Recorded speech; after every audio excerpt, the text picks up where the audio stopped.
देखो, गजनी कौन था? तो गजनी एक व्यक्ति था जिसका एक्सीडेंट हुआ था और उसको सिलेक्टिव चीजें याद होती थी और कभी कभार जब इम्पोर्टेंट चीज होती है या जब इम्पोर्टेंट ओकेजन आते तो वो भूल जाता था। वैसे ये सरकार का हो गया। ये सरकार को एक डिजीज है कि वो सत्ता पाने के लिए कुछ भी बताएगी और सत्ता आने के बाद वो भूल जाएगी। तो इसके लिए गजनी सरकार हमने बोला था इलेक्शन के वक्त, उन्होंने किसानों का कर्ज माफी हम करेंगे, किसानों को दिन में लाइट देंगे, फिर इंश्योरेंस के बारे में बताया था, लाड़किया बहन योजना में हम बढ़त करेंगे, ऐसे उन्होंने कहा था। लेकिन इलेक्शन होने के बाद कोई भी इस विषय के बारे में बात नहीं कर रहा। कोई भी सरकार में जो नेता है इस बारे में कोई भी कॉन्क्रीट बात नहीं कर रहा और जो भी बता रहे तो योग्य टाइम पे हम करेंगे या हमने बताया नहीं था। इनके जो इलेक्शन का जो मैनिफेस्टो था उसमें भी ये चीजें लिखी थी, तभी वो भूल गए। आज किसान दिन है महाराष्ट्र में, तो थोड़ा सा सरकार को याद दिलाना चाहते हैं हम कि ये चीजें आप भूल गए जो आपने लोगों को बताई थी। एक नया बिल जो है वो पास किए जाने की बात कही जा रही है, जन सुरक्षा बिल, जिसको लेकर लगातार विरोधक जो है वो अपोज कर रहे हैं। सत्ताधारी का ये कहना है कि ये अधिवेशन में इस पर बात की जाएगी और जल्दी इसे टेबल किया जाएगा।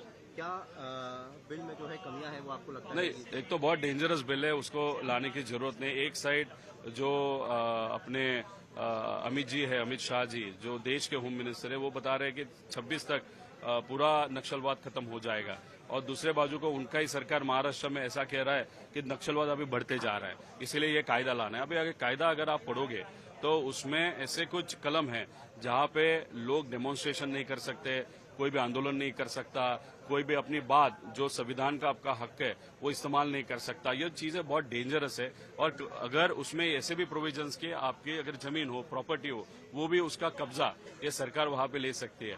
तो बहुत डेंजरस सिचुएशन हो सकती है आगे जाके। जो संविधान है, जो हमारा बेस है, जिसके कारण हम बात कर सकते हैं, तो वो ही हमारा जो हक है, लोगों का हक है, वो निकल जाएगा। सर एक आखिरी सवाल, अबू आजमी की एंटीसिपेटरी बेल जो है वो कोर्ट ने रिजेक्ट कर दिया। औरंगजेब पर कमेंट जिस तरीके से किया गया था उसके बाद कोर्ट का वो एक्शन है।